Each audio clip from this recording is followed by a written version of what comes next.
Hola, en este vídeo os voy a enseñar a cómo podéis activar el Bluetooth en Windows.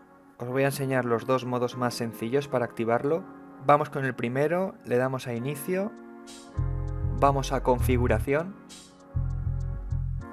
le damos a donde dice Bluetooth y dispositivos. Aquí vemos que nuestro Bluetooth está apagado, le damos al botón para activarlo y en estos momentos ya tendríamos nuestro Bluetooth activado. Vamos con el segundo método, vamos a la barra de tareas, le damos al icono de red.